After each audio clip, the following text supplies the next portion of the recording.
മരിച്ചുപോയ മുൻ തമിഴ്നാട് മുഖ്യമന്ത്രി ജയലളിതയുടെ സ്വത്തുക്കളൊക്കെ തമിഴ്നാട് സർക്കാരിന് കൈമാറണമെന്ന് കോടതി.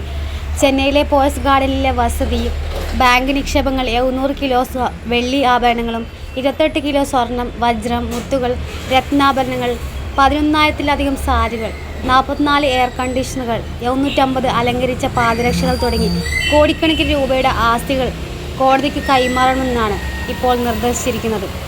ഇവയൊക്കെ 2004-ലെ അനധികൃത സ്വത്ത് സമ്പാദന കേസിൽ കണ്ടുകെട്ടിയ സ്വത്തുക്കളാണ്.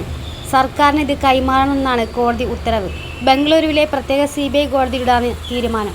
ഫെബ്രുവരി 15 മുമ്പായി ഈ ഒരു കൈമാറ്റം പൂർത്തിയാക്കണമെന്നും 36-ാം അഡീഷണൽ സിറ്റി സിവിൽ സെഷൻ കോടതി ജഡ്ജിയായിട്ടുള്ള HA മോഹൻ വ്യക്തമാക്കി.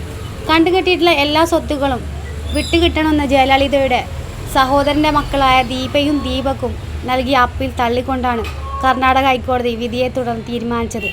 അനധികൃത സ്വത്ത് സമ്പാദനം ചൂണ്ടിക്കാട്ടി 2023 ജൂലൈയിൽ പ്രാരംഭം അപേക്ഷകൾ CBI കോടതി നിരസിച്ചതാണ്. 2024 മാർച്ച് സ്വത്തുക്കൾ കൈമാറണമെന്ന് CBI കോടതി നിർദ്ദേശിച്ചിട്ടുണ്ടെങ്കിലും കർണാടക ഹൈക്കോടതി സ്റ്റേ ഏർപ്പെടുത്തിയതിനെ തുടർന്നാണ് നടപടി നീട്ടിവെച്ചത്. സ്റ്റേ ഒഴിവായതിന് പിന്നാലെയാണ് സ്വത്തുക്കൾ കൈമാറാൻ കോടതി ഉത്തരവിട്ടത്.